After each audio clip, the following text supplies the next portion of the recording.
자, 반갑습니다, 여러분. 2019년 9월 29일이에요. 9월의 마지막 일요일입니다. 다음 일요일은 10월 6일이 됩니다. 벌써 그렇게 됐네요. 단풍이 들기도 시작했고요. 날도 참 좋습니다. 소식 다 들으셨을 거예요. 어제 토요일날 한국에서 대규모 촛불 집회가 있었다고 합니다. 검찰 개혁을 요구하는 집회였는데 대검찰청 앞에서 모였다고 해요. 주최한 사람들은 뭐 10만에서 20만 정도 모일 거라고 생각을 했었는데 200만 가까이 모였답니다. 200만. 제가 서초동이 어떻게 생겼나 하고 구글맵에서 찾아봤어요. 이렇게 봤는데요. 서초, 반포대로라고 하니까 그래서 예전에 저도 거기 이렇게 다녔던 데일 텐데 어딘지 잘 모르겠더라고요. 근데 여하튼 그 1.6km 되는 뭐 반포대로, 그러니까 1마일이라는 건데요. 사람들이 너무 많이 모여서 셀폰이 두절되고 그랬답니다. 200만 명이라고 하면요, 이게 어느 정도 숫자인가 하면 여러분도 아시잖아요. 대한민국 군대 숫자가 60만입니다. 육해 공군 해병대 다 합해서 60만이에요. 거기에 3배라는 거예요. 참, 정말 대한민국 국민들 대단하다. 정말 놀라운 민족이다. 그런 생각이 듭니다. 제가 그 페이스북에 올린 포스트에 어떤 분이 이런 댓글을 달았어요. 이렇게 사람들이 모이는 이런 것이 목사님 선친께서 생전에 계실 때 그랬다면 이런 이야기예요. 글쎄요. 그때라고 하면 아마 박정희가 당장 계엄령 내리고 탱크 몰고 광장으로 밀고 들어왔을 겁니다. 하지만 지금 박정희가 있다고 해도 말이죠. 그러니까 2009년에 박정희가 있다 해도 그렇게는 못할 거예요. 이제는 박정희가 계엄령 내리고 탱크 몰고 들어온다고 하면 국민들이 가만히 있지 않을 거라는 거죠. 그만큼 국민들이 성숙했기 때문에 그렇습니다. 역사는 이렇게 발전해 간다고 저는 생각해요. 문제는 소위 말하는 그 무소불위의 권력을 쥐고 있는 자들이 국민을 모른다는 거죠. 그러다 보니까 흔히 말하는 대로 옛날이요 하고 말을 하지만 민중의 역사라고 하는 것은 앞으로 갑니다. 가야 하고요. 기도할게요. 하나님, 우리의 조국 대한민국이 진정 사람이 사람답게 살 수 있는 세상이 되게 하기 위해 국민이 주인이 되어서 새로운 대한민국의 역사를 만들어 갈 수 있도록 모든 민중들에게 힘도 지혜도 용기도 그리고 새로운 대한민국을 분명히 만들 수 있다는 믿음도 더하여 주시옵소서. 아멘. 바울이라고 하는 사람이 있었습니다. 원래 이름은 사울이었는데요. 예수를 만나고 나서, 그러니까 예수를 경험하고 나서 이름을 바울로 바꿉니다. 예수교에서 기독교로 발전시킨 초대교회 전도자이며 지도자였고요. 또 기독교의 지금 우리가 교리라고 하는 걸 가지고 있거든요. 이 교리의 근간을 만든 사람이기도 합니다. 바울에 대한 연구는 뭐 워낙 많으니까 다 말씀드리기는 어렵지만 긍정적인 평가는요, 기독교를 구조화한 사람이라는 겁니다. 그리고 부정적인 평가 역시 기독교를 구조화한 사람이라는 겁니다. 그 말은요, 예수라고 하는 것이 있어요. 예수. 그 예수라고 하는 사람의 삶이 있는 건데 그 예수라고 하는 사람의 삶, 이것이 밑그림이었고 그 밑그림 위에 색칠을 한 사람이 바울이라는 겁니다. 그래서 지금 우리가 예수를 이렇게 잘 볼 수 있어요. 색칠이 잘 되어 있는 이런 걸로. 하지만 문제는요, 색칠을 다 해놓고 나서 보니까 원래 밑그림의 예수는 볼 수 없게, 보이지 않게 되었다는 거예요.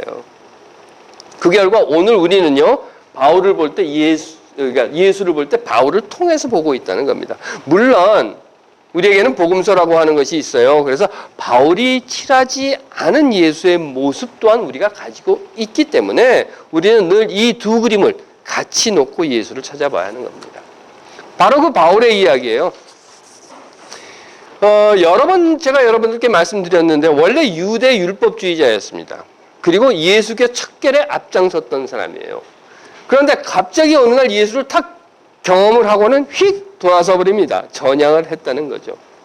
그런데요, 그렇게 예수를 경험하고 전향을 하고 나니까 온갖 고난, 박해, 불이익을 받게 되는 겁니다. 그것도 한쪽에서만 그런 것이 아니라 양쪽, 즉 유대교에서부터도 박해를 받고 또한 예수교로부터도 욕을 먹고 고난을 당하게 되었다는 거예요.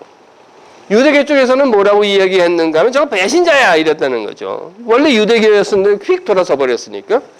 그런데 예수교 쪽에서는 예수교 쪽으로 왔는데도 그 잘난 기득권, 즉 자신들이 예수의 직접 제자다, 뭐 이런 것들에 목에 힘을 딱 주고는 바울 보고 너 굴로 들어온 돌이야.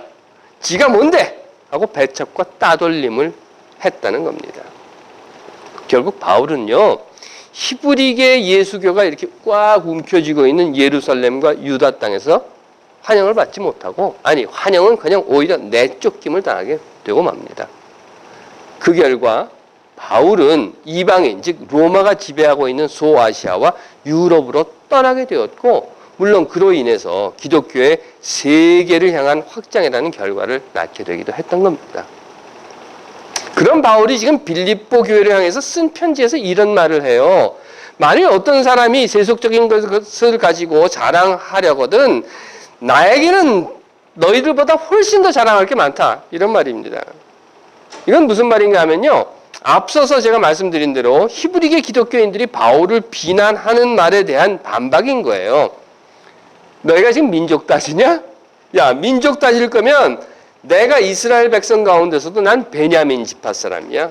태어난 지 8일 만에 할례를 받았고 히브리 사람 중에 히브리 사람, 그게 나야. 유대계 율법으로 따질 거야? 그래, 나는 율법으로 말하면 바리새파 사람이야. 율법의 최고야.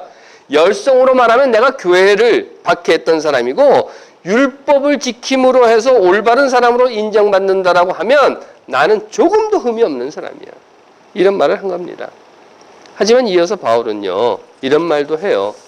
나는 이미 완전한 사람이 되었다는 것도 아닙니다. 다만 나는 그것을 붙들려고 다름질 칠 뿐입니다. 나는 이미 그것을 붙들었다고 생각하지도 않고, 다만 내 뒤에 있는 것들은 다 잊어버리고 앞만 보고 달려가는 것뿐입니다. 라고 하면서, 그러므로 믿음이 성숙한 사람들은 모두 이런 마음가짐으로 살아가야 합니다. 라고 말을 합니다. 그리고 이어서 만일 여러분이 어떤 문제에 관해서 다른 생각을 품었다 하더라도 그건 하나님께서 분명히 가르쳐 주실 것이니까, 그러니까 다른 생각 같은 것은 하나님께 맡겨두고 우리가 이미 이룬 것을 바탕으로 해서, 지금까지 여기 이렇게 이루어 놓은 것이 있으니까 이걸 바탕으로 해서 우리 다 같이 앞으로 갑시다 라고 이야기를 하고 있습니다. 사실 빌립보 교회는요, 고린도 교회처럼 그렇게 문제가 많았던 교회는 아니었다고 해요. 다만 침체되어 있었던가 봅니다. 그리고 지금 바울이 감옥에 갇혀 있거든요.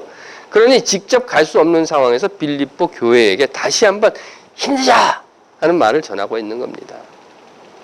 여러분, 우리가 지금 여기까지 왔잖아요. 우리의 믿음이 지금 여기까지 왔잖아요. 그러니 다른 거 보지 말고 뒤에 있는 거 생각하지 말고 지금 와 있는 이곳으로부터 더 앞으로 갑시다 라는 말을 하고 있는 겁니다.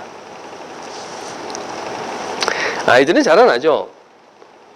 이곳은 4학년 다음 해인 5학년이면 중학생이 됩니다. 8학년이 지나고 나면 고등학교에 가게 되고요.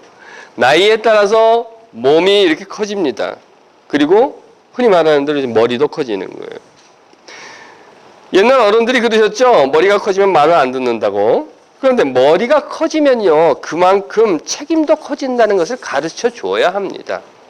그리고 그것을 배우고 깨달아야 하는 거예요. 그런데 어떤 아이들은요, 몸 커지고 머리도 커지지만 책임이 커진다라고 하는 것은 배우지 못하기도 합니다. 아니, 오히려 몸이 커지고 머리도 커졌는데 하는 짓은 점점 뒤로 가는 그런 아이들도 있어요. 그러면 참 대하기가 어렵습니다. 몸이 작을 때는요, 말 안 들으면 잡기라도 하죠. 이만큼 커보세요. 잡지도 못합니다. 괜히 잘못 건드리면 큰일 납니다. 통제가 안 되죠. 그래서 저는 매년 학년이 시작할 때가 되면 아이들에게, 특히 중학교 올라가서 제 버스를 처음 타는 아이들에게 이런 말을 해줘요. 이제 너는 더 이상 4학년 초등학생이 아니야. 이제는 5학년 중학생이야. 그러니까 중학생답게 행동을 해야 해. 그 말은요, 아이들은 지금 여기까지 자라온 거예요. 1학년에서 2학년으로, 3학년으로, 4학년으로 자라왔어요. 그리고 지금 중학생 5학년 여기까지 자라왔습니다. 그러니까 이제부터는 이 5학년에서 더 앞으로 자라가야 한다라고 하는 것을 알려주고자 하는 것이며, 이제 중학생이 되었으면 다시 4학년으로 돌아갈 수 없다. 아니, 돌아가서는 안 된다라고 하는 것을 아이들에게 이야기해 주고자 하는 겁니다. 물론 제가 그렇게 말해준다고 해서 모든 아이들이 한순간에 오늘부터 난 중학생이야 이렇게 되지는 않습니다.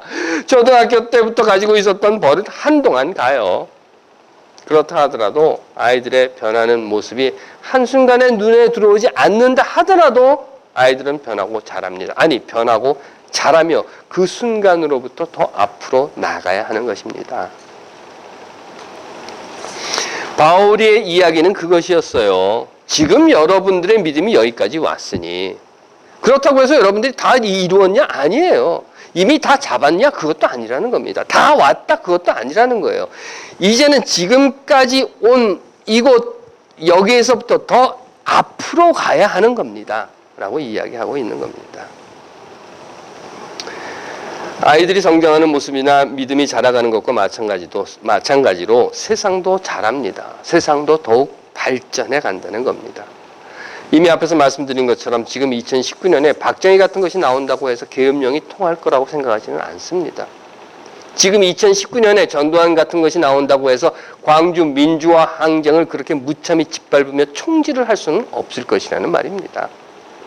하긴 박근혜 탄핵 정국에서 탄핵이 기각되면 계엄령을 내리겠다 이렇게 기무사가 검토했다는 문건이 발각되기는 했지만 정말 만일 계엄령이 선포되었다면 이건 탄핵의 문제가 아니라 혁명이 일어났을 겁니다.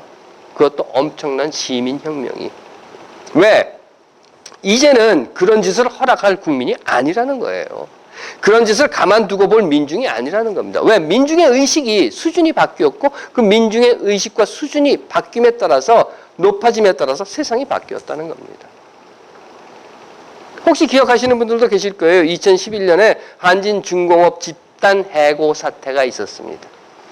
그로 인해서 희망버스 운동이라고 하는 것이 있었어요. 그래서 희망버스를 대절해서 타고 한진중공업 그 집단 해고 사태가 벌어지고 있는 그곳으로 달려갔습니다.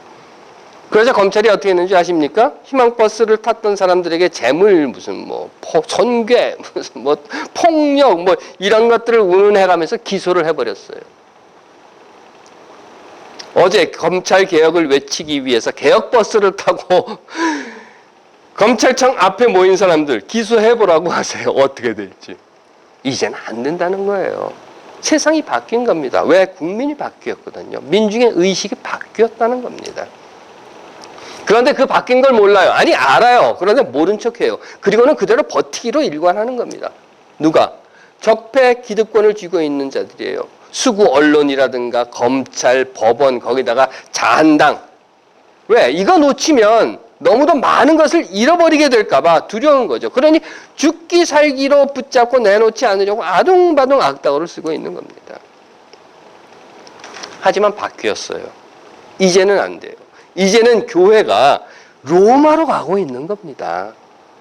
그런데 아직도 이스라엘 국가 우선주의라든가 히브리 민족이 어떻고 저쩌고 할례를 받았느니 말았느니 이런 것 가지고 따져 들고 있었던 그 초대 교회의 교부들, 그 결과가 어떻게 되는지 아십니까? 그래요. 맞아요. 예수는 히브리 민족이었고 유다 땅에서 태어났고 갈릴리에서 자랐으며 예루살렘에서 죽었고 그곳에서 부활했지만 예수 정통 원조 제자 기득권 붙잡고 아둥바둥거리고 있었던 예루살렘 교부들은요, 결국 교회는 저들을 버리고 로마로 세계로 날아가 버렸고 초대교회 지도자라고 교부라고 불리웠던 저들은 썩어빠진 동아줄 같은 그 잘난 기득권 붙잡고 있다가 교회 역사에서 슬그머니 다 사라져버리고 말았다는 겁니다. 이번 서초동 집회에서 나온 피켓에 이런 글이 쓰여 있는 것을 봤어요. 이제는 울지 말자, 이번엔 지켜내자. 역사는 발전합니다. 하지만 역사는요, 발전을 위해서 그 값을 지불해야 해요. 공짜로 발전시켜주지 않습니다. 그리고 우리는 그 값을 지불했습니다. 그것도 아주 아프고 고통스럽고 그래서 눈물을 펑펑 쏟아내며 피를 흘려야만 했던 그 값을 우리는 이미 지불했다는 겁니다. 그렇다면 말이죠.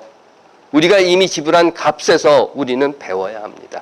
깨달아야 합니다. 그리고 그 값을 지불한 곳에서부터 앞으로 가야 하는 겁니다.